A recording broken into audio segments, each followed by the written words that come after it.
April 1943, South Pacific dawn. The air is already heavy with heat, and the runway shimmers like wet steel. Two engines spool up into a steady roar that vibrates through bone and canvas. In the cockpit, the world is reduced to a compass card, a fuel gauge, and a thin line drawn across open ocean. Hundreds of miles of nothing, where a single mistake becomes a grave. Ahead lies enemy-held sky. Behind lies only distance. They are not hunting a fleet, not a beachhead, not a convoy. They are hunting a schedule. Minutes matter more than bullets. Silence matters more than speed. And somewhere beyond the clouds, a small formation is moving on time, carrying the kind of authority that can steady a war or fracture it. By early 1943, the Pacific War had entered a dangerous transition phase. Japan no longer advanced, it defended. The United States no longer reacted, it pressed. The 6-month struggle for Guadalcanal had ended in February 1943, not with a decisive battlefield annihilation, but with exhaustion and withdrawal. Japan evacuated what remained of its forces under cover of darkness. The perimeter that once stretched confidently across the Pacific had begun to contract. Airfields, once symbols of Japanese reach, were now contested, bombed, or abandoned. Every day, we tell real stories from World War II. By subscribing to the channel and clicking the bell button, you help preserve these stories for future generations. In March 1943, the consequences of that shift became unmistakable. Between 2 and 4th of March, Allied air power annihilated a major Japanese reinforcement convoy in the Bismarck Sea. Transports burned, troops drowned before reaching land. For the first time, Japan faced a reality it could not easily solve. Its army could no longer move safely by sea in contested airspace. Air superiority was becoming decisive, not symbolic. Rabaul remained the linchpin, heavily fortified, heavily supplied, heavily defended. From this base, Japanese aircraft still threatened Allied advances across New Guinea and the Solomon Islands. But Rabaul was increasingly isolated. American bombers probed its defenses. Fighters challenged its patrols. Supply lines stretched thin, vulnerable to interception. At the center of Japan's Pacific War effort stood Admiral Isoroku Yamamoto, architect of Pearl Harbor, commander-in-chief of the combined fleet, strategist, diplomat, and national symbol. Yamamoto understood American industrial power better than most of his peers. He had warned Japan's leadership before the war that prolonged conflict favored the United States. Now, in 1943, he traveled frequently to stabilize morale, inspect forward bases, and project confidence to commanders under pressure. These inspection tours were not ceremonial. They were operational necessities. Japanese forces were strained by losses, fuel shortages, and the growing presence of American aircraft in skies once considered secure. Yamamoto's presence carried authority and reassurance. His movements mattered. At the same time, an unseen contest unfolded far from the front lines. Signals crossed the Pacific. Messages were intercepted. Patterns emerged. American intelligence units, working quietly and methodically, began to piece together fragments of Japan's operational communications. Dates, routes, timetables, nothing dramatic, nothing cinematic, just information, accurate enough to become dangerous. By March 1943, the Pacific battlefield was no longer defined solely by ships and planes. It was defined by timing, reach, and knowledge. And somewhere within that tightening web, an opportunity began to take shape, one that would require precision, restraint, and absolute silence to exploit. In early April 1943, American intelligence analysts confirmed something rare in war: clarity. Japanese naval communications, intercepted and decrypted, revealed an upcoming inspection tour by Admiral Yamamoto. The messages outlined departure times, aircraft types, escort details, and, most critically, precise routing between bases in the northern Solomon Islands. The itinerary was exact to the minute. It reflected Japanese confidence in the security of their codes and the remoteness of their airspace. That confidence was misplaced. The information moved up the chain carefully, from intelligence desks to theater command, from theater command to Washington. Each step carried risk. The value of the intelligence was immense, but so was the danger of revealing its source. If Japan suspected its codes were compromised, the advantage would vanish overnight. The decision was not automatic.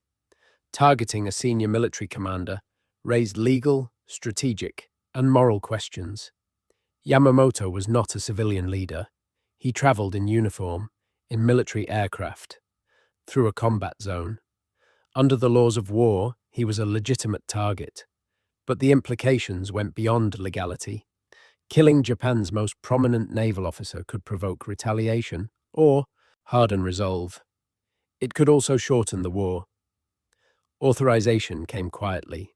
The mission would proceed under conditions of absolute secrecy. No celebration, no announcement, no acknowledgement. If successful, the official explanation would be vague, at best. The technical problem was daunting. Yamamoto's flight path lay beyond the normal combat radius of American fighters based in the Solomons. Reaching the intercept point required a long, low-altitude approach over open ocean, navigating without radio transmissions, relying on dead reckoning and precise timing. There would be no margin for error. Arrive early, and the enemy would not yet be there. Arrive late, and the opportunity would be gone. The aircraft chosen was the Lockheed P-38.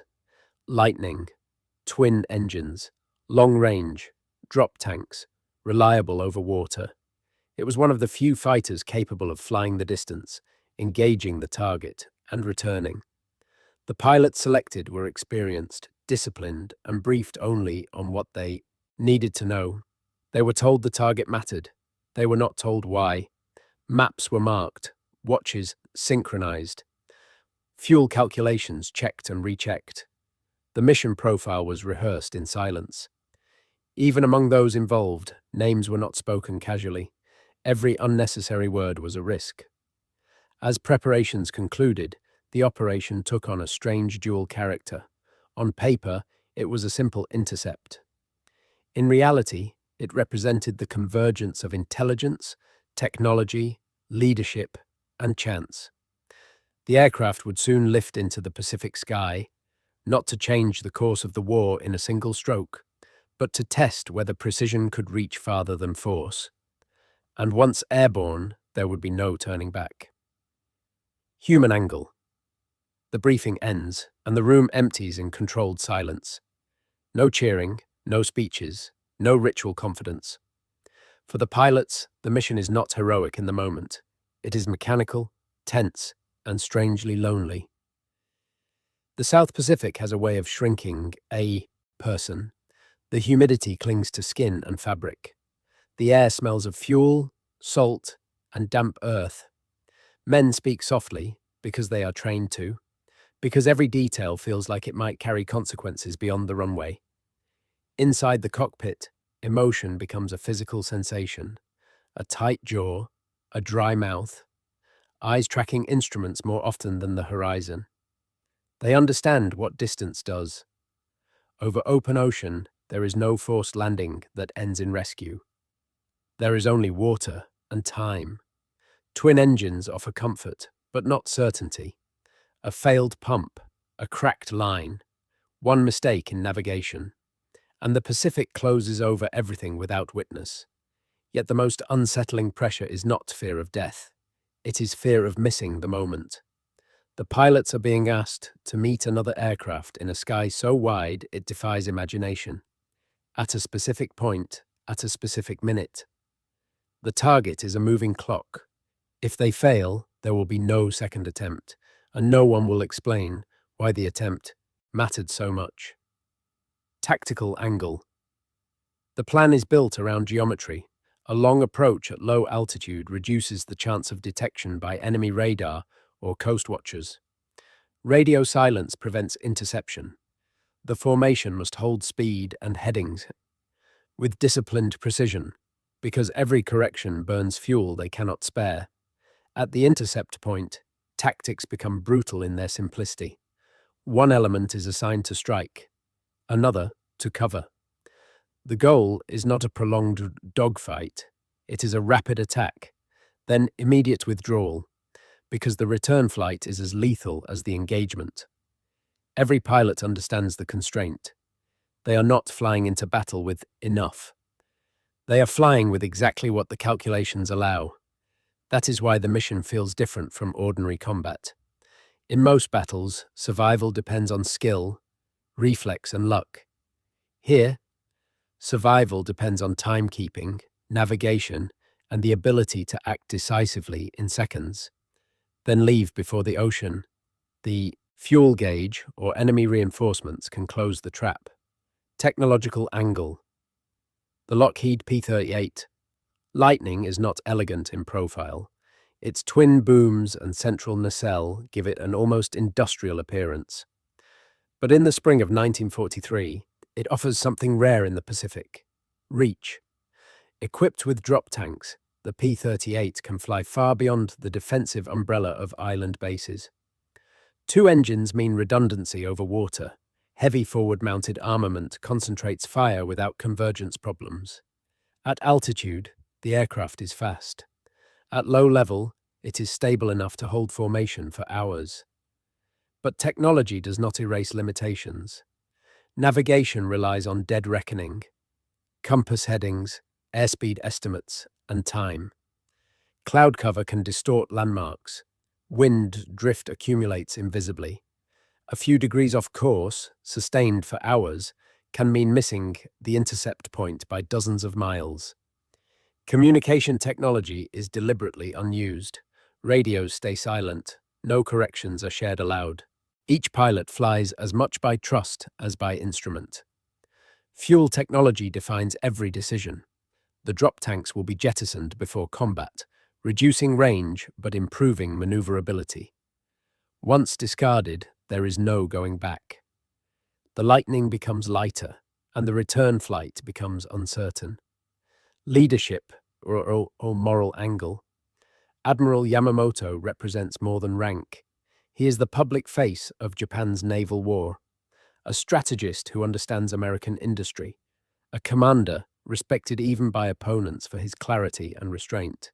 His death would resonate beyond any tactical loss. For American leadership, this creates unease. The mission is lawful. Yamamoto travels in uniform, in a combat zone, directing military operations. But the act is targeted, precise, personal. It blurs the emotional boundary between battlefield engagement and assassination. Even if the legal line is clear, the decision ultimately rests on consequence.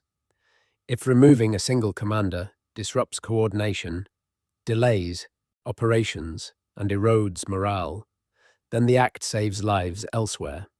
That is the calculus of total war. Not clean, not comforting, but relentlessly pragmatic. The pilots are insulated from this debate.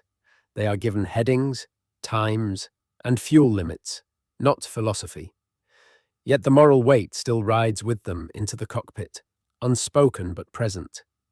They understand that what they are about to do will not be discussed openly. There will be no immediate acknowledgement, no clear place for pride, only execution. And once the engines lift them off the runway, leadership, technology, and human resolve converge into a single narrowing corridor, one that leads directly toward contact. The takeoff begins before sunrise. Engines surge. The runway falls away. The aircraft lift heavy with fuel, climbing only enough to clear the trees before settling into a long, shallow course over water. Almost immediately, the formation descends to low altitude, skimming just above the Pacific surface, where radar coverage thins and the horizon disappears into haze. Hours pass, measured only by instruments. The ocean below is flat and endless, broken occasionally by whitecaps that look identical at every angle. The aircraft hold formation with disciplined spacing. No radio calls, no corrections spoken aloud. Each pilot adjusts by instinct and calculation, trusting that every other aircraft is doing the same. The fuel gauges begin in their slow, relentless descent. At this range, even minor deviations feel catastrophic. A shift in wind direction, a slightly inaccurate airspeed estimate. Each threatens to unravel the timing. The intercept window is narrow, measured in minutes, not hours. Too early, and the sky will be empty. Too late, and the target will already be landing under fighter cover. As the formation approaches the calculated intercept point, altitude becomes a weapon. Some aircraft climb slightly to widen visual range. Others remain low, prepared to surge upward when contact is made. The Pacific sky ahead looks unchanged, indifferent to the precision now required within it. Then, at the edge of visibility, movement. Small shapes appear against the cloud layer, aircraft silhouettes growing steadily larger. The timing is exact. The navigation has held. The intelligence has been correct. There is no radio announcement, no exclamation. The moment has arrived because the clock says it has. The formation breaks cleanly. One element angles toward the bombers. Another climbs to intercept the escorting fighters. Drop tanks are released, tumbling into the ocean below, instantly erasing any hope of extended range. The mission has crossed its irreversible point. The Japanese formation is now fully visible. Two bombers, fighter escorts, flying at a predictable altitude, maintaining steady speed, unaware that the silence around them has already been breached. The first American fighters accelerate into attack position. Speed builds rapidly. The Pacific rushes past beneath the wings. The engagement window is seconds long, shaped by closing velocities and firing angles that allow no hesitation. There is no time for fear, only alignment, only aim. Only the narrowing space between aircraft as the intercept becomes combat. And the fate of a commander and the weight of a strategy converge in the same patch of sky. The attack collapses into motion. American fighters surge upward through the Japanese formation, guns already aligned. Tracers cut across the sky in short, controlled bursts. There is no circling, no probing. This is not a duel. It is a timed strike executed at maximum closing speed. The Japanese escorts react instantly, breaking formation to intercept. Their response is disciplined, aggressive, and too late to prevent contact. One bomber begins evasive maneuvers, banking sharply as rounds strike its fuselage and wing roots. Smoke trails briefly, then thickens.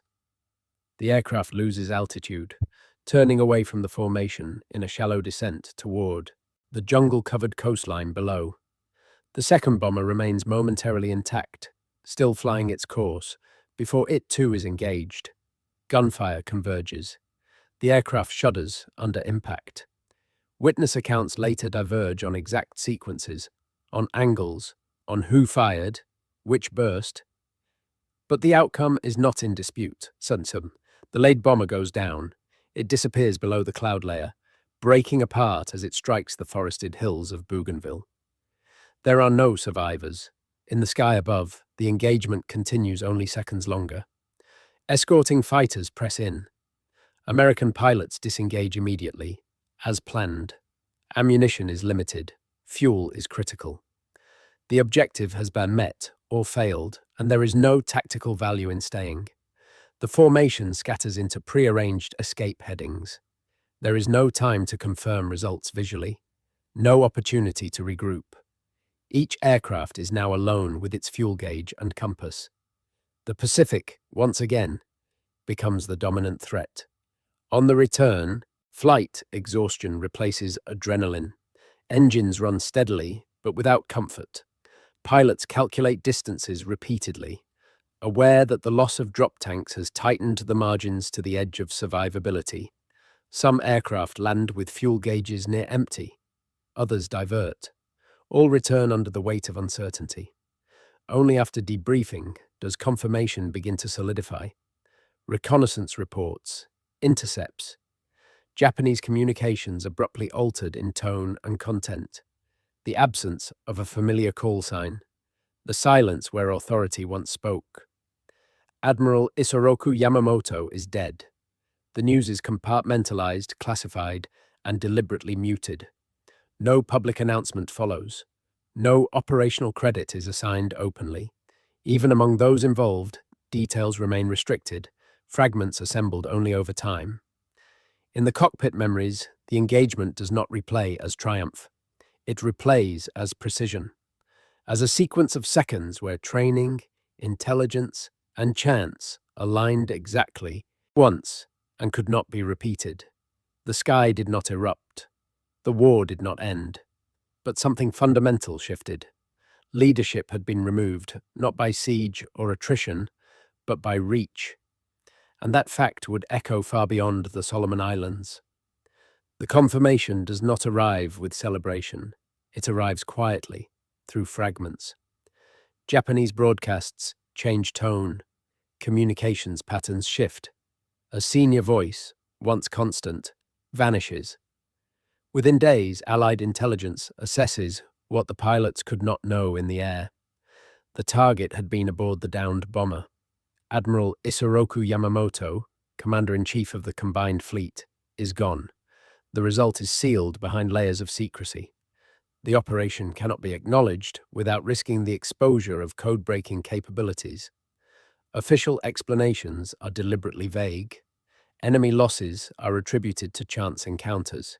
Even within the US military, only a narrow circle understands the full scope of what occurred. For Japan, the impact is immediate and profound. Yamamoto's body is recovered by Japanese forces days later in the Bougainville jungle. A state funeral follows. Ashes are returned to Tokyo. The loss is framed publicly as heroic and tragic, but privately it creates a vacuum that cannot be easily filled. Yamamoto had been more than a fleet commander. He had been a stabilizing force within Japan's naval leadership, respected even by rivals within the imperial hierarchy. His authority had bridged divisions between cautious strategists and aggressive traditionalists. Without him, cohesion weakens. Operationally, Japan does not collapse. Ships still sail, aircraft still fly, orders are still issued. But something intangible has changed. Confidence gives way to defensiveness. Initiative yields to caution. Decisions take longer. Risk tolerance narrows. For the American pilots, the aftermath feels strangely incomplete. There is no immediate acknowledgement of success. No formal citation explaining why the mission mattered. Some participants do not learn the true result until much later.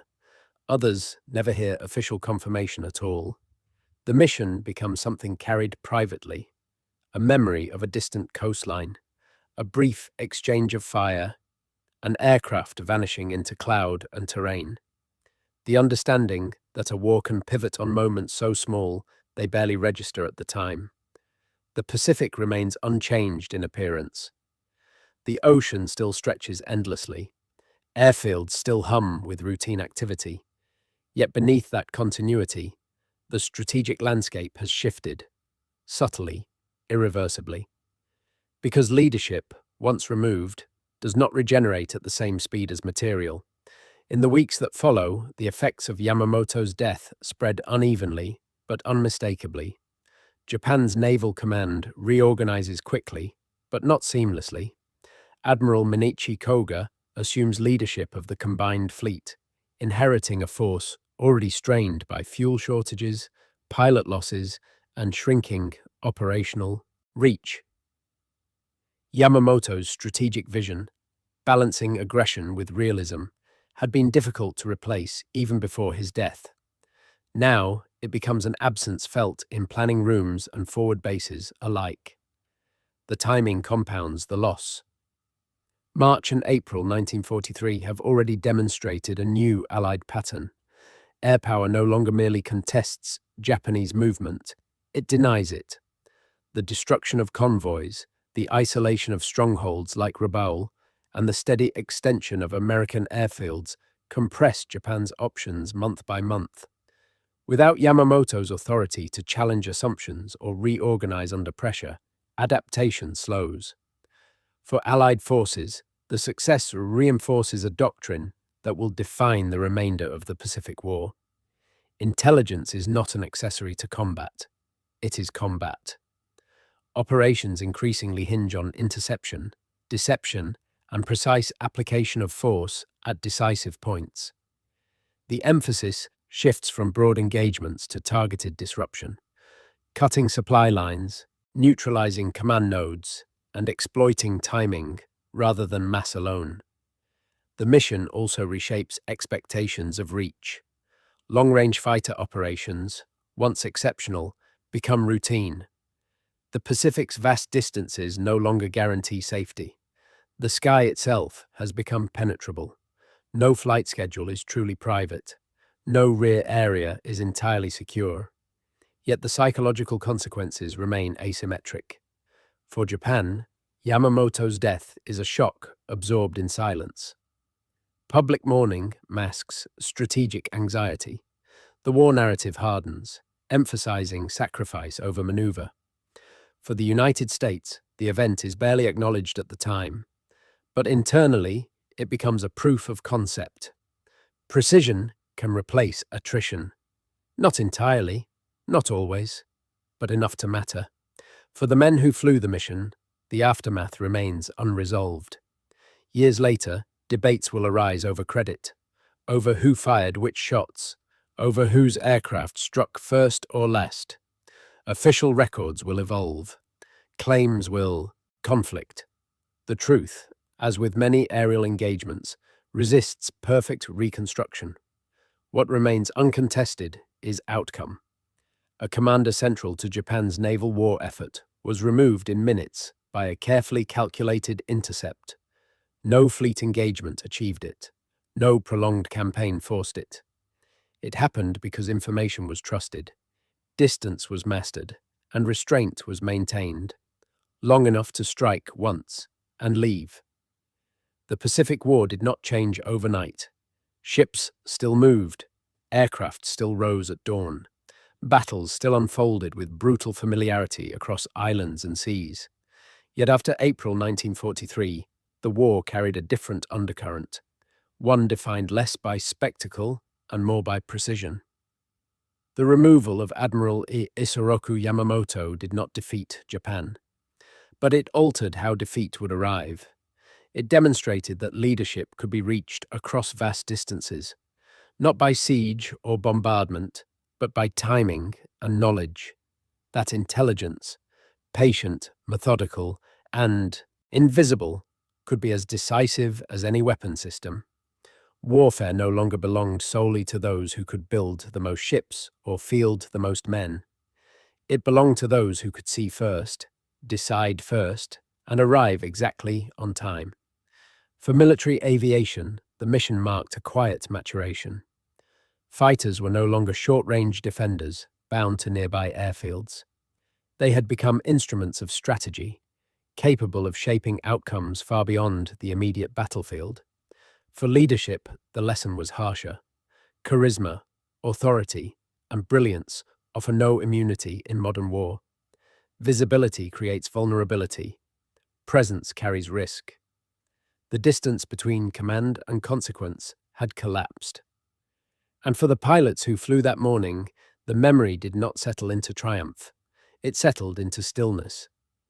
A realization that history can pivot on minutes measured in silence, on lines drawn across empty ocean, and on decisions made far above the ground.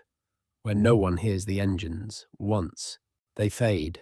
The sky closed, the war continued. But from that moment forward, the Pacific belonged to those who could reach it first.